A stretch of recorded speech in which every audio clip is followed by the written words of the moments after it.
Bonjour Pauline. Bonjour Émilie. Alors aujourd'hui dans l'atelier de Liv Sifoche, un soin qui requiert de l'organisation pour suivre les différentes étapes et pour rester en stérilité, c'est la pose d'une aiguille de Hubert dans une chambre implantable. Alors Pauline, de quel matériel avons-nous besoin? Alors en premier lieu une charlotte, nous allons avoir une blouse, une gamme d'antiseptiques, une solution pour faire des frictions hydroalcooliques, nous allons avoir une paire de gants stériles, un set de pose d'aiguille, un pose de pansement adhésif pour la fin du soin et un EPCT. Et du sérum physiologique. Tout à fait. Alors, la première étape de ce soin, ça va être d'aller voir son patient, déjà pour lui dire bonjour et pour lui demander certaines informations. Pauline, on y va? Donc, nous rentrons dans la chambre du patient. À chaque fois qu'on rentre dans une chambre de patient, friction hydroalcoolique. Donc, 2 pressions pour la friction hydroalcoolique et les 7 étapes. Alors, quelles informations on va pouvoir accueillir auprès du patient, certainement en lien avec son suivi?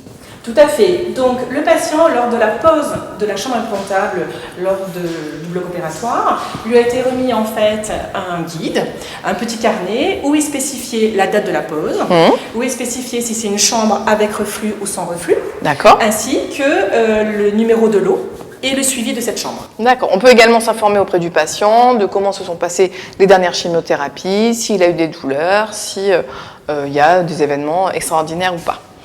Donc, nous regardons en fait l'emplacement de la chambre avec 3 doigts bien en fait cernés. On regarde en même temps l'état cutané, Oui. rougeur, inflammation, l'état de la peau et s'il y a une douleur particulière, une extravasation. D'accord. Donc là, a priori, tout va bien. Donc, on revient à notre plan de travail. Pauline va pouvoir commencer à s'habiller. Donc, la charlotte et la surblouse. La surblouse qui n'est pas stérile. Hein. On est sur un soin propre. C'est notre champ après qui va rester stérile. Émilie, veux bien tu... Je vais t'aider à t'habiller, ça ira un petit peu plus vite. Donc, on noue tous les liens parce que sinon, ils risquent de traîner dans le champ stérile. Hop. Quand on ne s'habille pas à moitié. C'est bon? Merci beaucoup. Alors, on va pouvoir ouvrir le champ. Tout à fait. Donc, je ne vous ai pas parlé de masques parce qu'ils sont à la surface du champ en fait. Alors, différents sets existent en fonction des hôpitaux et en fonction des services. Notre set donc a les masques au-dessus et vous allez voir il y a certaines spécificités qui vont obliger par exemple qui vont nous obliger à prendre une paire de gants stériles en plus. Donc on met le masque à notre patient, le masque pour le soignant et donc on va pouvoir refaire un chat étant donné que Pauline vient de se toucher les cheveux et les cheveux du patient. Alors il y a de nombreux chats effectués lors de ce soin. Pour vous en rappeler, c'est chat, gant, chat. Hein. Donc à chaque fois que vous allez enlever des gants, vous allez refaire un chat. Et à chaque fois que vous allez mettre des gants, vous faites un chat. Que vous dire d'autre sur ce set? Donc nous n'avons pas de champ troué dans notre set, donc on va se servir du champ des gants stériles pour mettre sur le patient. Voilà, donc elle va pouvoir ouvrir le champ. Donc je me pousse un petit peu pour laisser de la place parce que le champ doit rester stérile. Et les zones bleu foncé vont être les zones non stériles du champ. Donc on va pouvoir aller poser les compresses qui vont servir à la détertion et on va pouvoir les mettre et les disposer. Donc Pauline va pouvoir mettre un gant pour pouvoir faire sa première détertion. Ce qui est important au préalable, j'ai déjà ouvert mes antiseptiques. Oui.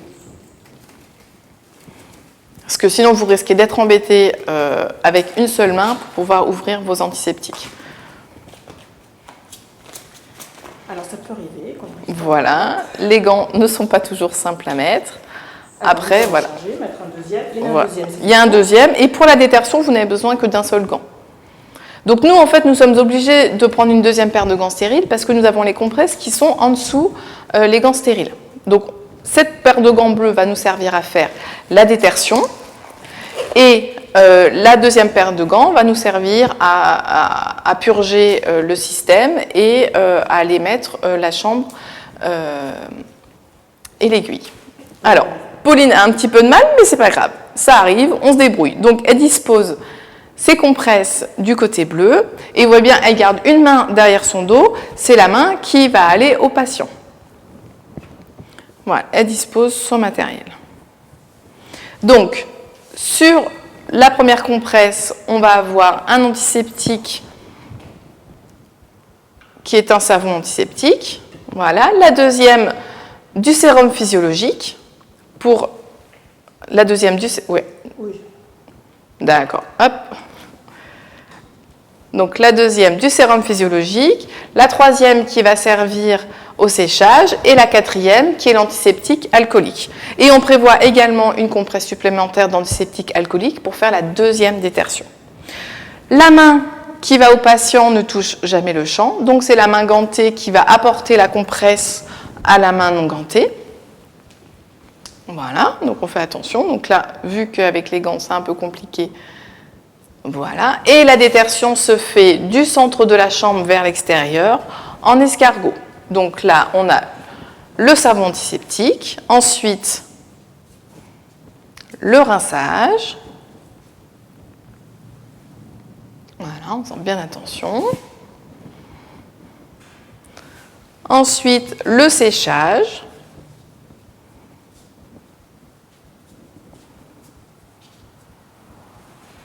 Voilà. Et ensuite, la dernière étape qui est l'antiseptique alcoolique avec les 30 secondes de pause, mais vous allez voir qu'on a largement le temps, avec la suite du soin, de respecter ces 30 secondes. La première détertion est faite, on enlève le gant, donc un chat. Alors attention à la disposition, tout à fait. Donc, vous voyez, c'est quand même un soin qui n'est pas facile dans l'organisation de l'espace. Donc pensez à bien anticiper et à bien réfléchir votre soin. C'est pareil, séchez bien vos mains avant de mettre vos gants parce que vous voyez, après on est embêté et si les mains ne sont pas sèches, les gants collent. Pour les hommes qui ont des grandes mains, moi je préconise une deuxième paire de gants stériles parce que les gants bleus qui sont à l'intérieur de ce set sont d'une taille un petit peu limite, standard. Voilà. Oui. Et pour les hommes, des fois c'est mieux de prendre des gants un petit peu plus grands. D'accord. Donc la Pauline va pouvoir mettre sa paire de gants stériles. Alors je me fais un peu de place. Vas-y, voilà, donc vous voyez, elle touche les côtés bleus. Les côtés bleus ne sont pas stériles. Donc, optimisez votre espace et organisez-vous. Ne travaillez pas dans des petits coins de table. Et elle va pouvoir mettre ses gants. N'hésitez pas à froisser un petit peu le papier des gants stériles pour pouvoir décoller les gants.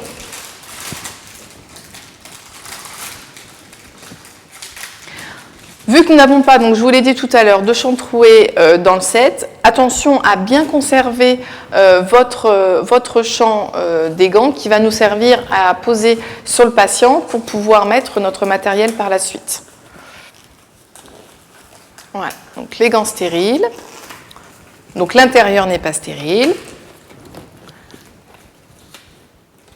Voilà. Si vous avez un petit problème de doigt, c'est pas grave. Vous pourrez réajuster après. C'est pas toujours quelque chose de simple de mettre des gants stériles.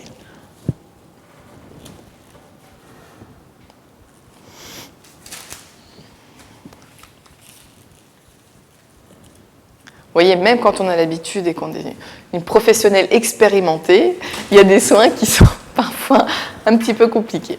Et voilà. Mais le truc, c'est de réussir toujours à retomber sur ses pattes et, à l'occurrence, sur ses doigts. Voilà. Donc là, on peut toucher parce qu'on est stérile sur stérile. Oui. Donc on peut réarranger les gants comme on le souhaite. Voilà. Voilà. Et là, délicatement. Attention au poignet. Voilà. On garde notre champ, on le prend bien au centre et on le pose sur le thorax de notre patient. Donc, on va pouvoir se faire un petit peu plus d'espace en glissant les doigts en dessous. Alors, quand vous travaillez sur un champ stérile, imaginez que vous ayez comme un ballon en fait qui vous sépare de votre table pour pouvoir travailler à distance et travailler loin et ne pas risquer de déstériliser. Donc, on se fait de la place et donc on va pouvoir purger le système.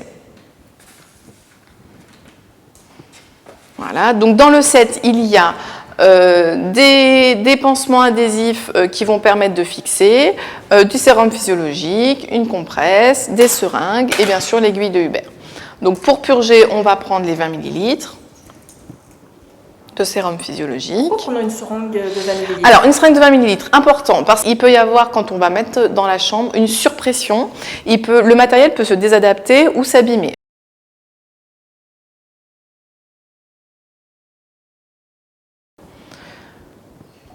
Quand vous allez purger votre système, purgez bien toutes les voies du robinet. Si vous oubliez de purger la voie en Y, vous allez envoyer des bulles d'air quand vous vous en servirez.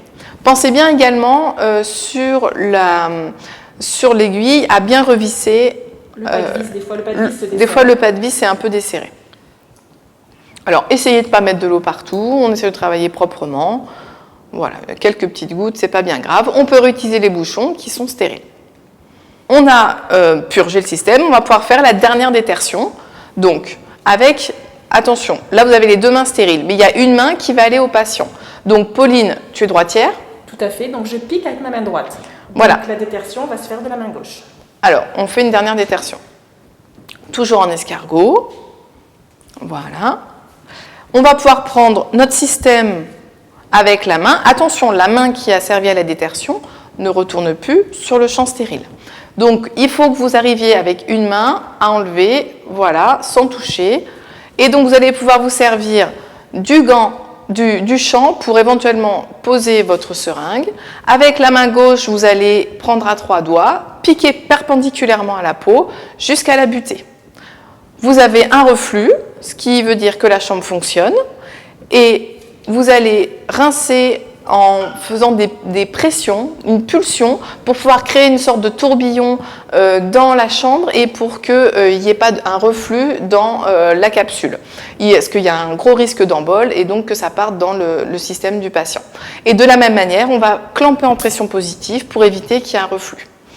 Une fois que ceci est fait, on va pouvoir fixer avec les bandes adhésives de manière parallèle, on ne croise pas les bandes. Donc on pose sur la tubulure et l'autre. Voilà, donc ça maintient bien la chambre. Alors juste, Pauline, tu n'avais pas ouvert ton upside, est-ce que tu veux que je te l'ouvre? À partir du moment là où je ne suis plus en stérile, de toute manière, l'aiguille est posée. Donc tu peux l'ouvrir. Alors, essayez toujours d'anticiper, d'ouvrir au maximum vos emballages.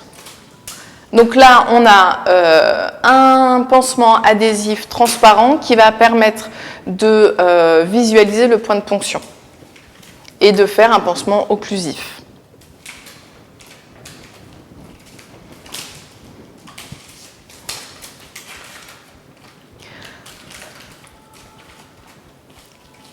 Une fois que le pansement est posé, vous pouvez raccorder votre perfusion et réinstaller votre patient et vous déshabiller. Si la perfusion reste pendant plusieurs semaines, on refera le pansement une fois par semaine. Et comment est-ce qu'on manipule les lignes, Pauline? Alors, toujours des compresses stériles avec un antiseptique alcoolique iodé. D'accord. Également un rôle, attention, éducatif auprès du patient. S'il ressent des douleurs pendant la perfusion, ça peut être un signe d'extravasation. Donc, toujours à penser, ça ne doit pas être douloureux comme soin. Il faut arrêter de toute manière, toute douleur, on arrête le soin tout de suite et on prévient le médecin. Très bien. Pauline, je te remercie pour cet atelier. Merci Émilie. Et bien sûr, yes we care.